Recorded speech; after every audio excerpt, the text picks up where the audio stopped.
Ay, grabe siya. Huli ka. Ayan ka, oh. Siyempre, sobrang unconventional niya eh, di ba? We are passing also our faith to other people. And it really shaped me who I am right now. We all have different timelines in life. Do not leave your post unguarded, kumbaga. They want you to be perfect, Yes. di ba?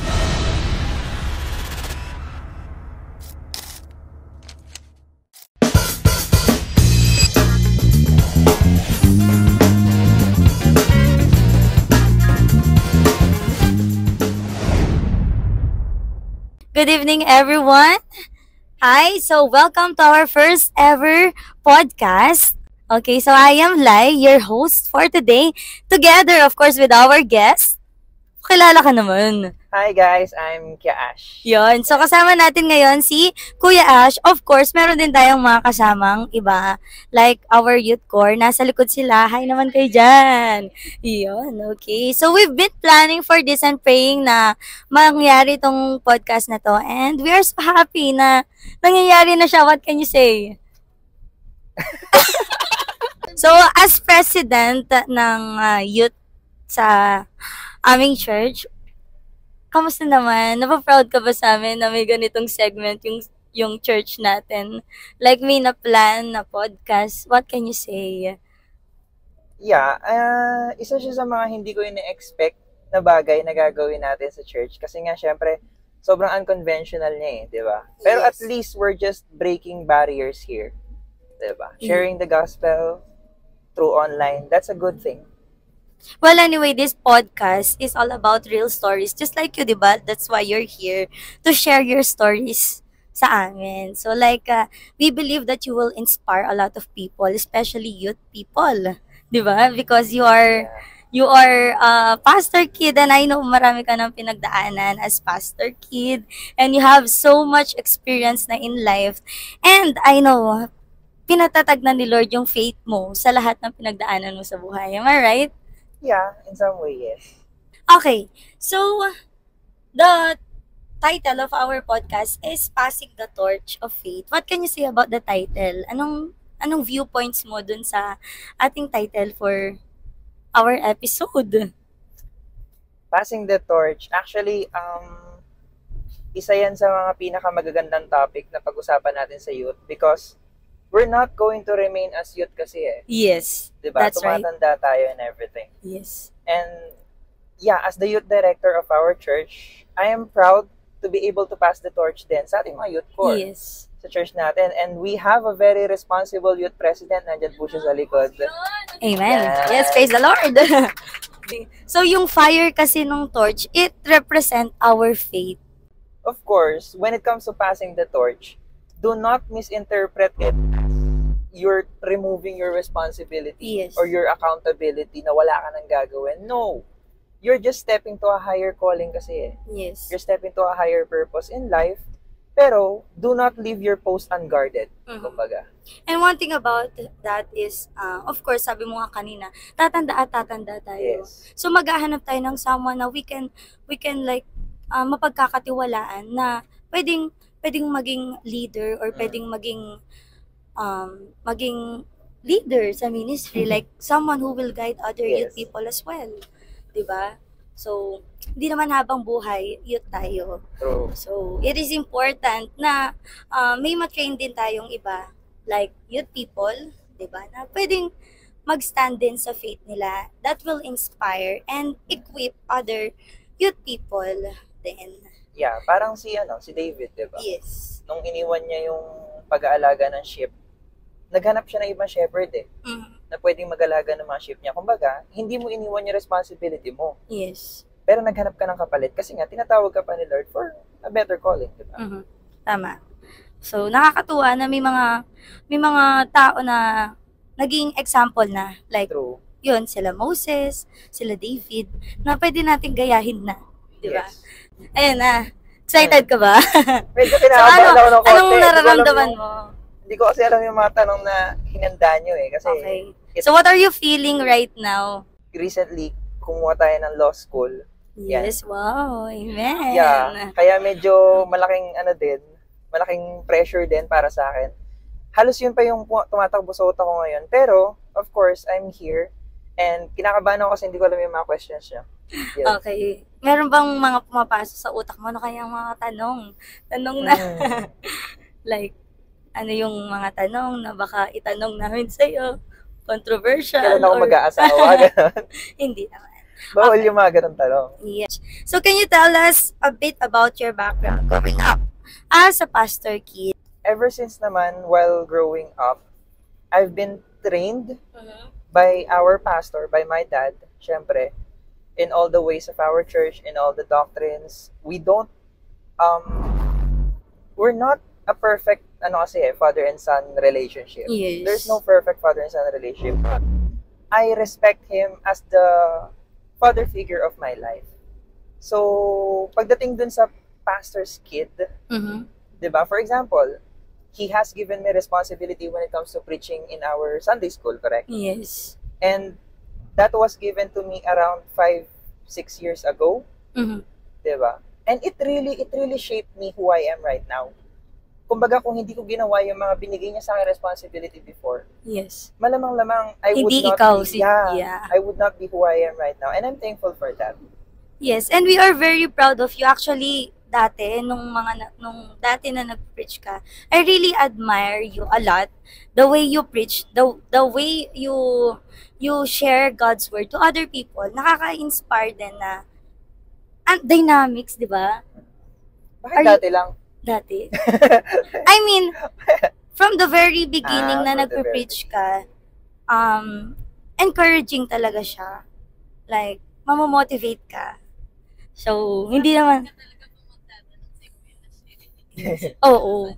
Like kapag nagpe-preach siya, ayan. So, pag nagpe-preach siya, parang may tama talaga sa puso. And minsan, sumasakto pa dun sa kalagayan mo sa buhay. 'Di ba? Doon sa situation mo. So, yun, nakakatuwa.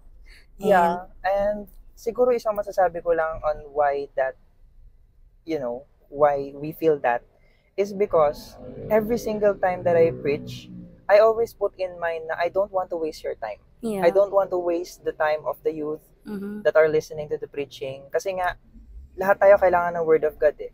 Yes. And responsibility din ng preacher na ayusin niya yeah. yung pinipreach niya. Paghandaan talaga natin, pag-aralan talaga natin yung Word of God. Yun lang naman yan.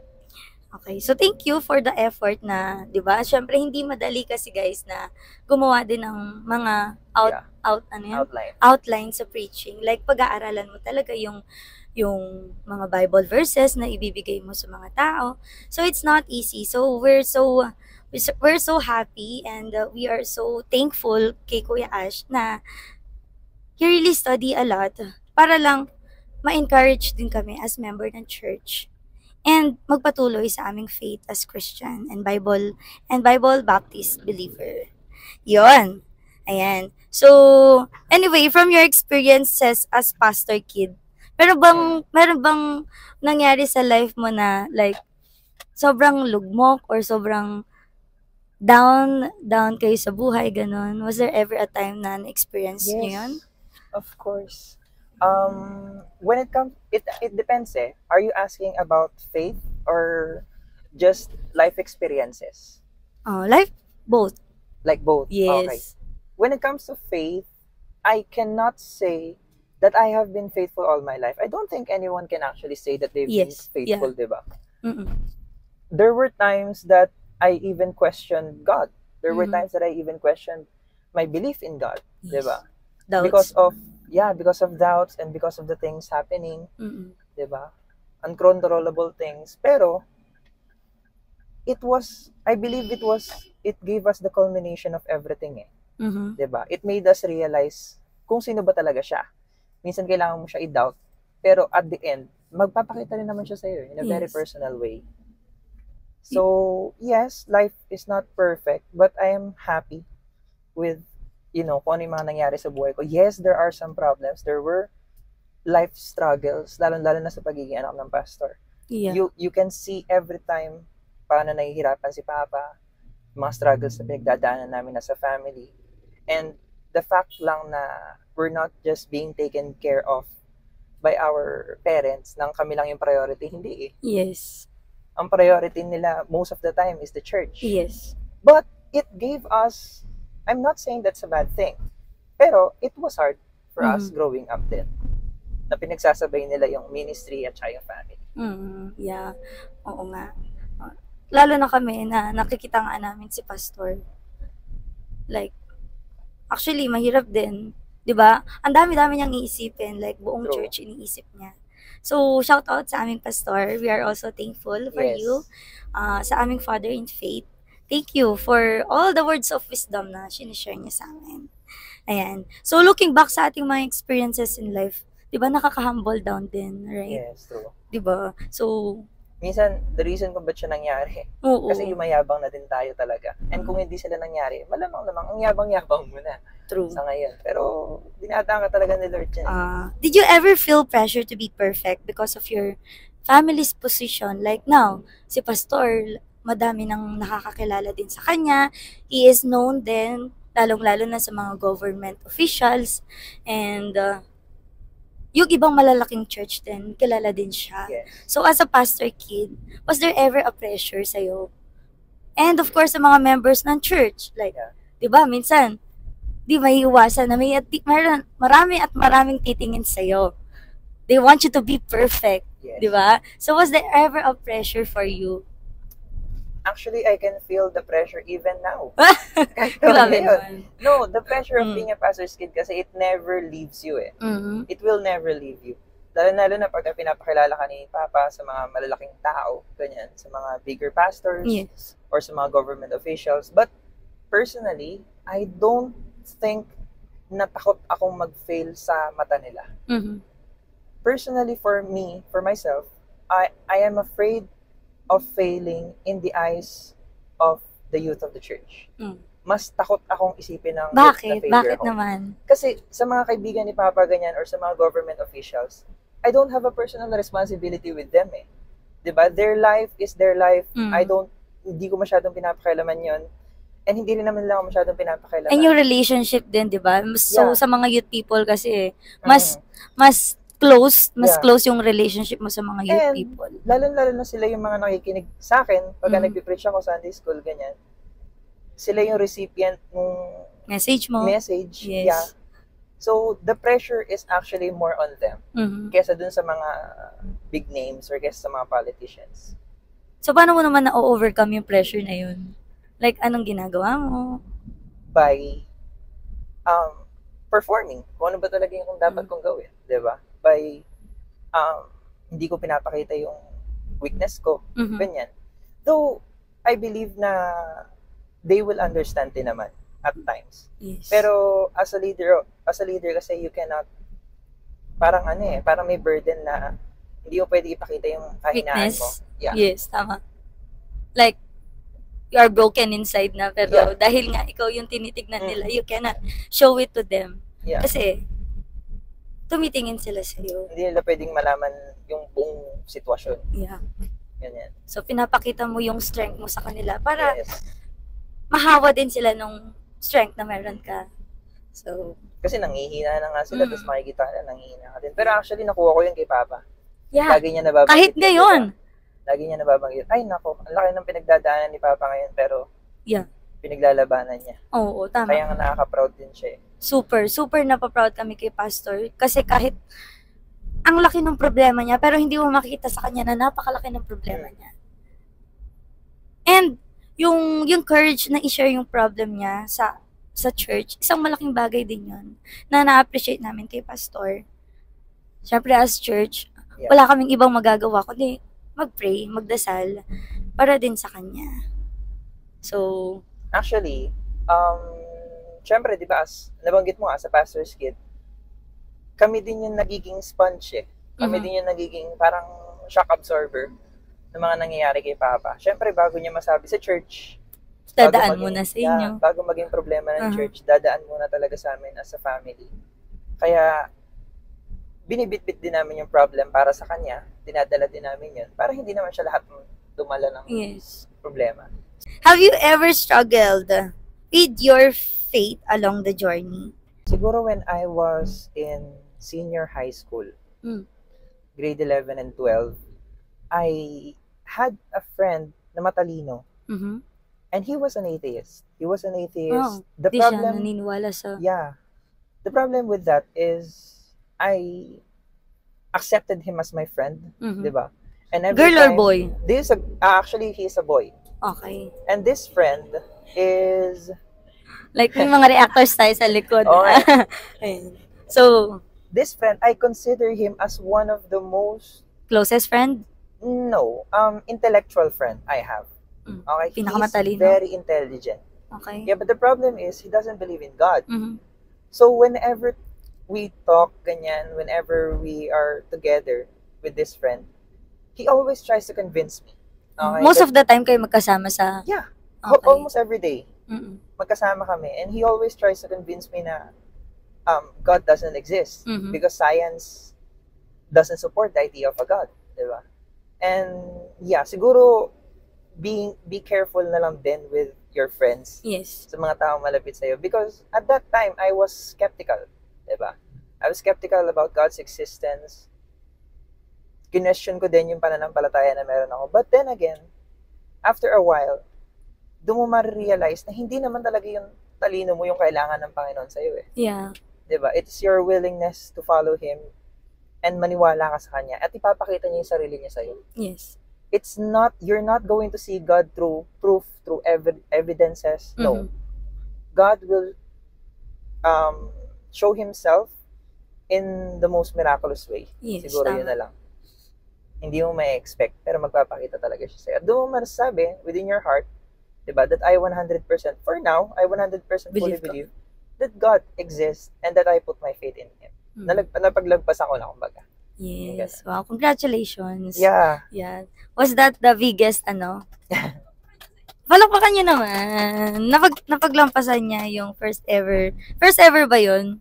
Yeah. First and last. First and siguro. last? Wow! Wow! First and last. Talaga? Na nag-question ako sa faith ko, first and last ko yun. And, yeah, I feel like pinadaan talaga ako ni Lord dun. Kasi alam niyo yung mga youth na hahawakan din natin sa church, magdadaan din sila dun. Mm-mm. And they can only be led by those na pinagdaanan din yung ganong problema. Yes. Diba? Nagkaroon ka ba ng tampo kay Lord? Oh, many times. Talaga? Many times. Minsan, sinasabi ko kay Lord, Lord, bakit mo pinagpala yung taong yan? Oh. Hindi niya deserve. Hindi niya True, deserve. same. Oo. Parang nakakapagtaka, bakit ako? Lagi ako nandito, lagi ako naglilingkod sa'yo, Lord. Bakit hindi ako? Bakit hindi ako, di ba? True. Pero, through it all naman, makikita mo, papakita ni God yung reason niya sa'yo eh. Yes. Tsaka bakit ka nagmamadali? Oh, yes, Diba? sabi nga sa Bible, there's a time for everything. Yeah. Like, we all have different timelines in life. Kung nauna siyang binless ni Lord, Mm-mm. then just wait for your blessing then. Hindi naman tayo Darating at pare-pareho, di ba? So, yun. So, yun lang. Wala na. Alin? Wala na like ever a time na nag-doubt ka kay Lord. In terms of my belief in Him, hindi na. Mhm. Hindi na ako ulit nagkaroon ng doubt sa Kanya. Yes. Pero, of course, may mga tampo. Ganyan, Maraming may mga, tampo. Oo. So, anong masasabi mo naman sa mga youth natin na nagkakaroon din ng tampo kay Lord? Hindi na offend ang Panginoon every time na nagtatampo ka.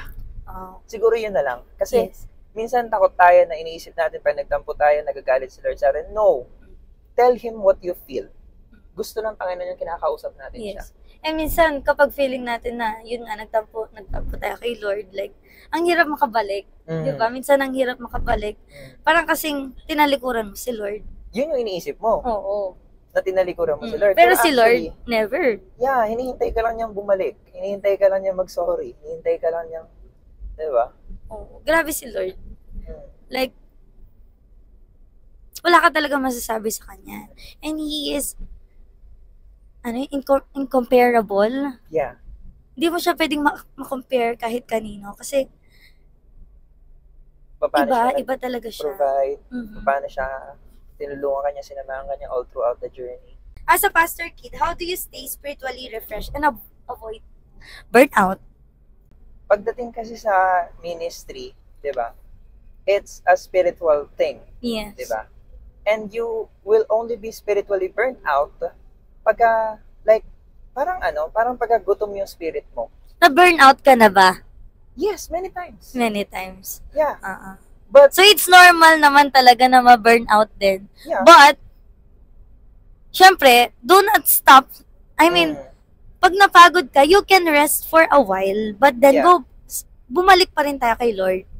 Yeah. For example, in the past 5 or 6 years na nagpe-preach ako for our Sunday school, many times na burnout din ako. Wala bang next na susunod na? Parang ganun ba? Like, pero, wala na bang ibang pwede mag-preach? Ako na lang ba? Ganun? No. Hindi naman. Hindi ko na hindi ko naisip yun. Kasi, ang burnout ko nun is, emotion ko na parang feeling ko hindi ako sapat, feeling ko hindi ako worthy. Na tumayo sa harapan. Feeling ko every time tatayo ako sa harapan, natatakot ako. Na-judge nila ako. Ganun.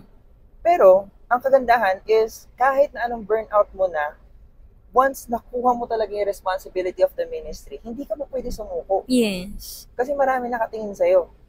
Maraming tinitingala ka, tiniisip nila, ikaw yung isa sa mga anchor ng church. Yes. And one good thing about you din, like, kapag na-burnout ka, meron magtatap sa'yo kasi surrounded ka ng family mo, di ba? Like, si pastor, yung mga ate mo, teacher Marifi. Like, whenever siguro they see you na nangihina din kay Lord, I think nakikita din nila yon. Yeah. So, I think tinatap ka din nila. Pinapaalalahanan ka nila. Tama ba?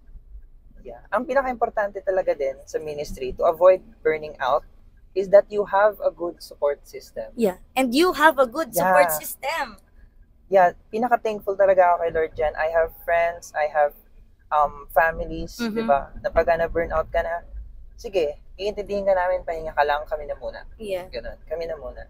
And then, once you regain your strength, once na lumakas ka na, babalik. Ikaw naman, yung babalik. Ikaw naman yung tutulong doon sa mga iba din na burnout din. Diba? Yes. Normal ang burnout, tao tayo eh. Kahit nga si Lord, di ba, nagpahinga din. Yeah. Nung kinreate niya yung universe, di ba? On the 7th day, He rested. So, I think rest is very important din para ma-avoid yung burnout in the ministry. I would argue that rest is biblical. Diba? Rest is spiritual. Magpahinga ka din, paminsan-minsan. Pero not too much, baka puro pahinga na. Oo. Yan na yun, complacency na yun pag sobra sa pahinga. Paano yung rest na sinasabi? Kasi minsan nagkakaroon ng misconception dun sa rest. Like for example, devotions, ganon. You have several ministries. Hindi lang naman isa eh. Diba? For example, you're taking care of this, you're taking care of that. Lahat yan, inaalagaan mo. But the thing is, you're never alone eh. You're never alone in taking care of those ministries. For example, ako, I'm a preacher, diba? And alam naman natin, we have several preachers in our church. We have our youth president. We have Preacher Paul. Yeah. We have other preachers in our church. If you feel burdened, if you want to go rest, sabihin mo sa ating pastor, Pastor, can I take a rest? And can this responsibility be given to someone else for a meantime? Maiintindihan tayo ni pastor. Diba? Kunwari, yan, you have several responsibilities. Sabihin mo lang sa kanya, Pastor, pwede ko po bang i-post muna to for 2 weeks, 3 weeks, ganyan. Papayag ang ating pastor. And I don't think na minsan nisip natin, baka magalit si Lord, iniwan ko yung ministry ko. No. God, even God siguro sometimes gusto niya din nagpapahinga tayo. Para pagbalik natin, we are recharged, di ba? Lahat naman napapagod eh. How do you rest? Paano ka nagpapahinga? Like, anong ginagawa mo para masabi na, okay, so nag-gain ko na yung strength ko. Like, anong ginagawa mo? Hindi ka dapat mag-rest to the point na na iniwan mo na si Lord. Like, wala na siyang part sa life mo, sa daily lives mo. Wala ka ng devotion, wala ka ng prayer, gano'n, di ba? So, ikaw? Ang pahinga mo lang is the physical. For example, matulog ka, ganyan. Matulog. Lumabas ka, Yes. i-enjoy mo din yung sarili mo. Pero wag kang magre-rest sa Panginoon to the point na parang hindi ka na Kristiyano. Yeah. Parang tinalikuran mo na yung pananampalataya, gumawa ka na ng mga kasalanan, nag-inom-inom ka na. That's sasabihin not mo a good sa sarili rest. mo, rest yun? Hindi rest yun. Diba? Parang, Backsliding na yun, ah. Yeah, hindi rest yun. Iba naman yung rest. Tama. So, huwag pa rin nating aalisin si Lord sa buhay natin, even though nandun tayo sa rest time. Diba? So, yun. Siyempre, si God, importante siya sa buhay natin. And just like our relationship with our Father, diba? Minsan nalulungkot tayo pag wala siya sa bahay. Pag hindi natin siya nakikita, hinahanap-hanap natin siya. So, I hope sa mga youth natin, kung nasa rest, nandun tayo sa rest time natin, isik pa rin natin si Lord. Yeah. Diba? So, yun. For example, nag-vacation yung isang youth, di ba? Pumunta siya sa ibang lugar or umuwi siya sa province. After, pinapaalalahan na naman natin siya eh. Uy, makinig ka pa din ng live, ganyan.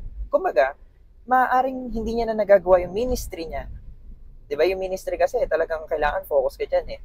Maaaring hindi niya na nagagawa yung ministry niya, pero nakapagpahinga siya, hindi niya pa rin iniiwanan si Lord. Di ba? Nakikinig pa rin siya ng Word of God, nagbabasa pa rin siya ng Bible, nagpe-pray pa din siya. Yan naman na importante. Ito na. Hindi pa. Joke lang. Ano ba yung So, ito, what's no? one stereotype about pastor kids that you think is unfair or untrue? Kasi ng first of all, ang laki ng responsibility din and accountability once you are a pastor's kid.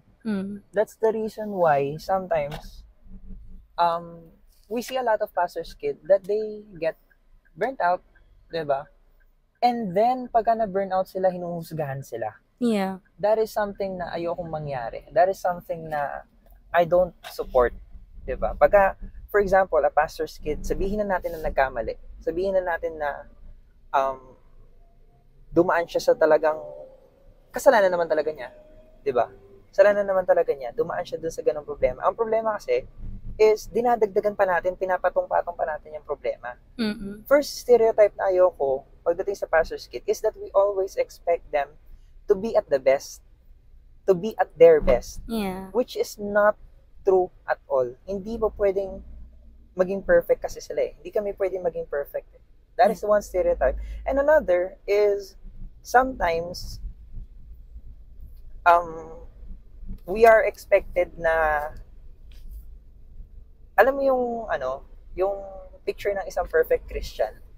Parang ganun. Like, hindi ka pwedeng manghina, ganun. Yeah.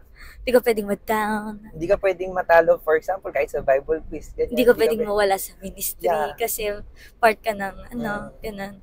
Diba? Tsaka yung yung burden din ng dinadala mo na feeling mo every time pag ikaw naman yung nagkamali, ikaw naman yung sumuko, ganyan, mawawala na sila.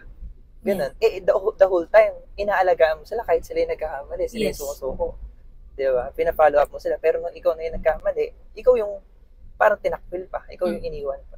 Diba? So, a lot of people are expecting you to be perfect. Yes. Diba? So, yun yung isa sa pinaka-biggest stereotype din. But, the good thing is, hindi ko masyadong nafe-feel yun in our church. Yes, palakpakan nyo na nga. Hindi ko masyadong nafe-feel yun in our church. Yeah. Ang ganda ng atmosphere ng church natin. I'm not saying na pangit yung atmosphere ng ibang church. But I'm saying na we are very grateful to be in a good church that actually takes care of the people. Yes. Diba? You can freely show your weakness din, 'di ba? Yes. Sa amin. Kasi, yung na-build nating relationship, we're like family na din. So, hindi katulad ng iba na tinitignan ka as perfect. So kami as youth people,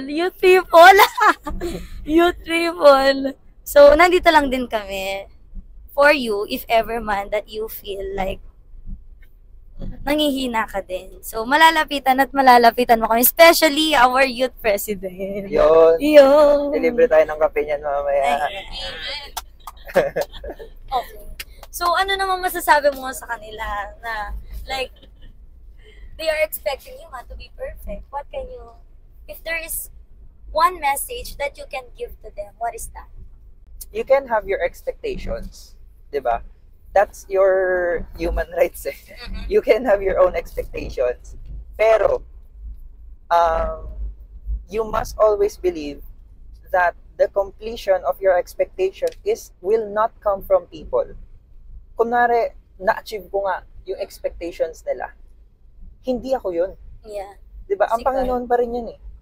So, kahit na magkaroon ka ng expectation, makumpleto ko 'yun or hindi ko makumpleto or hindi ko magampanan yung expectation mo. Glory to God. Yeah, si Lord pa rin ang nag-will nun eh, hindi ako. Mm. Kumbaga, as long as I'm alive, as long as nandito pa rin ako, ang trabaho ko lang is to fulfill God's will in my life, not your expectation. Hindi Yeah. expectation mo. Okay, we're not Kumbaga. pleasing people, sabi nga, Yeah. diba? We please God. True.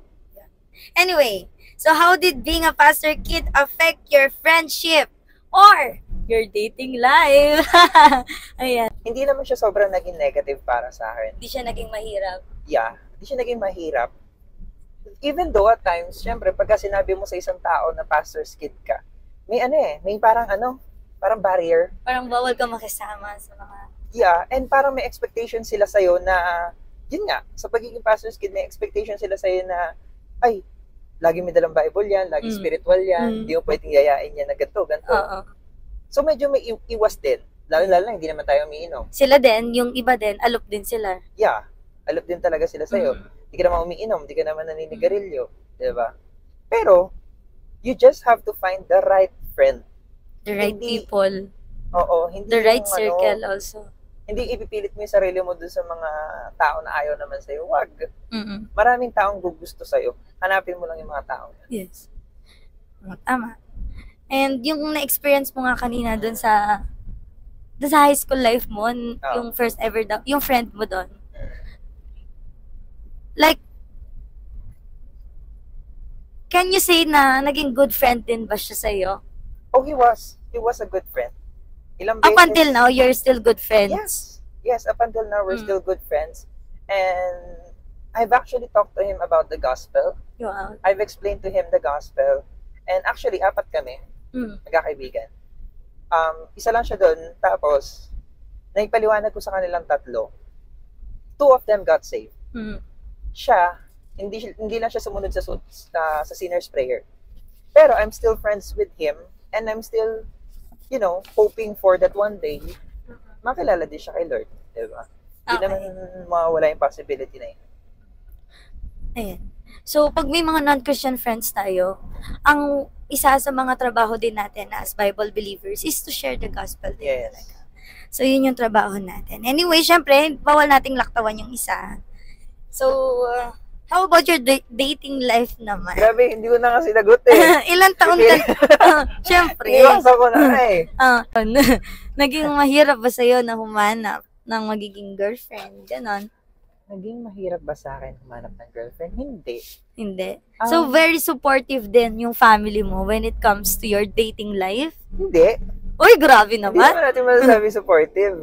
Siyempre, kasi I mean, they did not like, hindi ka nila, anong tawag doon? Hindi ka nila tinali or, huwag ka muna, yung mga ganun. pinagbawalan. Oh yeah, ganun. hindi ka nila. Pinagbawalan din ako, siyempre.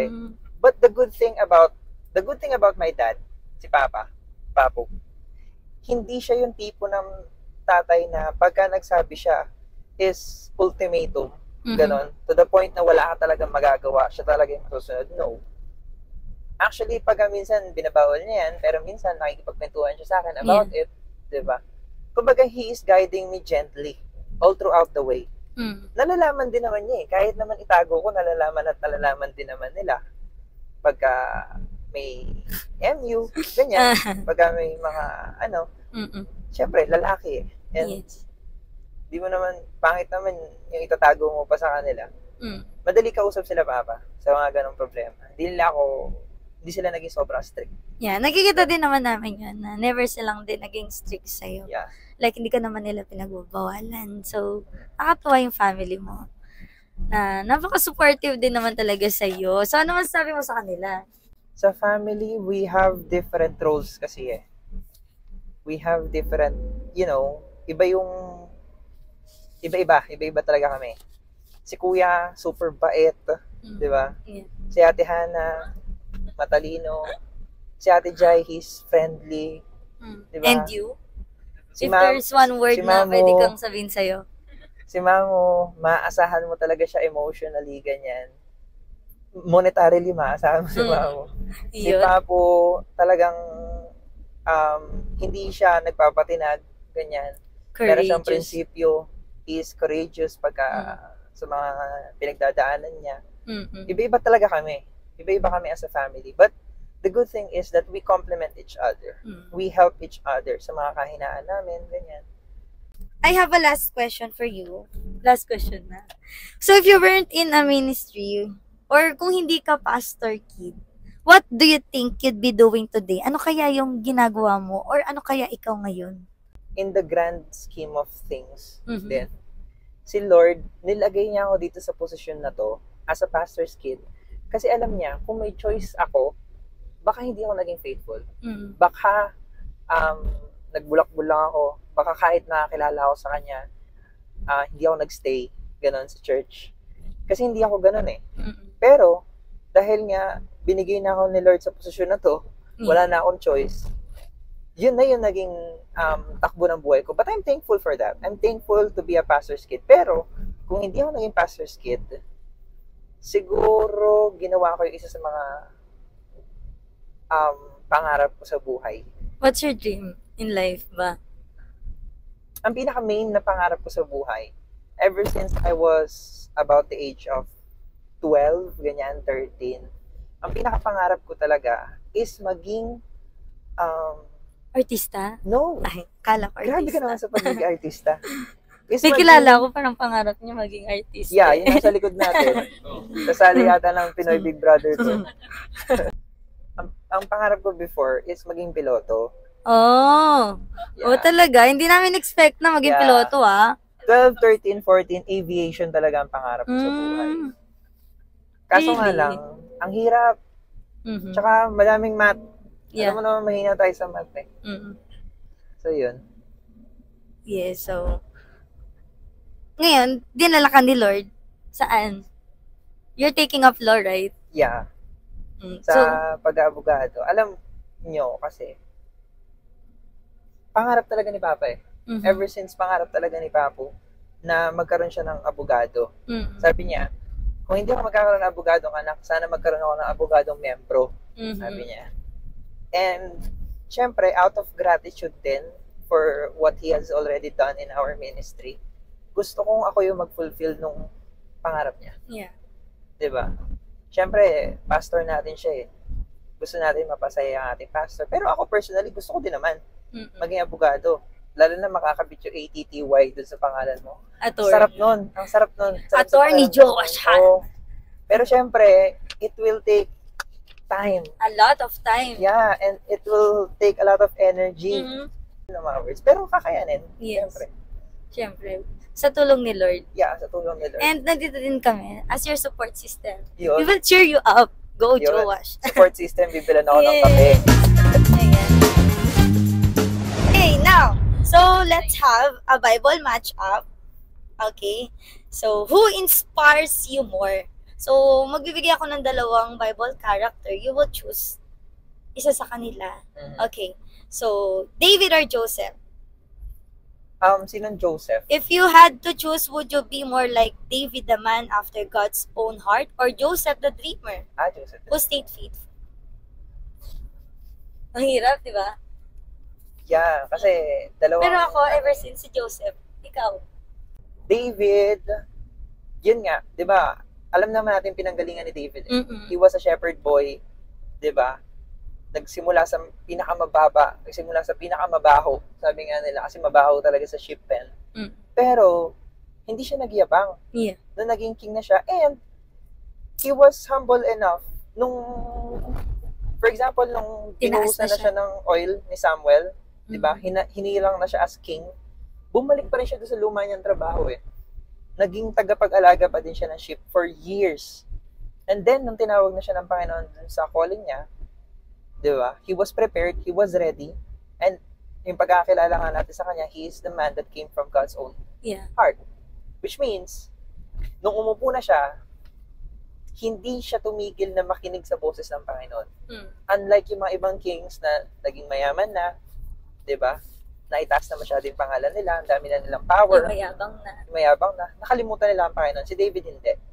All throughout his life, naaalala niya, kinoconsider niya ang Panginoon. Hindi siya perfect, Mm. di ba? Hindi siya perfect, pero kilala pa rin natin siya as the one that came from God's own heart, Mm-mm. di ba? It So- speaks a lot of volume. So David inspires you the Yeah. most. Yeah. Pero yung kwento ni Joseph, maganda din. Yeah. O ikaw, bakit si Joseph? Ay, grabe. Kasi si Joseph the Dreamer, di ba? Like, people judge, yung mga kapatid niya, ginudge na agad siya. Mm. And, though ang dami niyang pinagdaanan sa buhay, hindi siya tumalikod kay Lord. Yes. Na nakulong na siya sa mahabang panahon. Pero, yung puso niya kay, never niyang question si God kung bakit nangyari yan sa kanya. Ah. He always believed in God. And, yung mga pinagdaanan niya sa buhay, hindi madali eh. Mm. Di ba? Hindi madali. Binenta siya ng mga kapatid niya. And then after, nakulong siya sa Egypt. But after all, di ba, si Lord, hindi siya iniwan. Oo. Even though people leave you, kahit naiwanan ka ng mga mahal mo, even your mahal sa buhay, always remember that God is there with you. Yeah. You're not alone. Whatever trials na pagdaanan mo sa buhay. So, Actually, yun. medyo similar nga yung story nila eh. Mhm. From rags to riches, silang dalawa. Kaya maganda. Maganda naman silang dalawa. Pero Team David pa rin ako. Team Joseph. Ay. Okay, so let's do fast talk. Ayan, may fast talk. Pwede fast drive na lang. Fast talk to ha. So like, Fast drive na lang. Takbo na Pasagot. tayo. Ano, oh. Fast food. so one word to describe your walk with God right now. Challenging. Okay, challenging. Morning devotion or evening devotion? Evening devotion. Coffee or tea habang nagbabasa ng Coffee. Bible? Coffee talaga ne. Favorite worship song right now? Oh my God! Favorite worship song right now? Gigi. Careful. I'd go with yung kinanta mo, oh, I want Lord, to know I want you. to know you more. Okay. Yeah. Sobrang ano. Yeah. Yung so, message nung... mm, So, one advice you'd give to a young person struggling with their faith? sensitive. Siguro yun na lang. Being sensitive, kasi hindi ko sinasabi na be sensitive na umiyak ka lagi. No. Be sensitive to the voice of God in your life. And also, be sensitive doon sa mga tao nakapaligid sa'yo. Kasi, most likely, kaya ka nahihirapan, kaya ka din emotionally drained, is because of your intake. Diba? Doon sa mga taong nakapaligid sa'yo, sa mga pinapakinggan mong boses, Yeah, even sa social media. even sa social media, yes. Mga nakikita natin sa social media, no? Yeah. Be sensitive with the voice of God. Pumunta ka doon sa right na people. Diba? Right circle. Yeah, right circle. Pagka nagtanong ka sa kanila, nagsabi ka sa kanila ng problema, I am sure they will understand. And they will help you. They will be with you all along the way. So that's it, guys. So I hope na-inspire kayo ng ating guest speaker today. Once again, thank you so much, Kuya Ash. Everyone. Thank you so much for sharing your experiences, your words of wisdom to us, and of course, your journey in life. And shout out sa ating mga kasama nasa likod. Shout out sa inyo. Thank you so much for being with us tonight. And to our listeners, thank you for tuning in to Youthcast, where your story becomes His glory. Congratulations. Thank you so much. On to the next.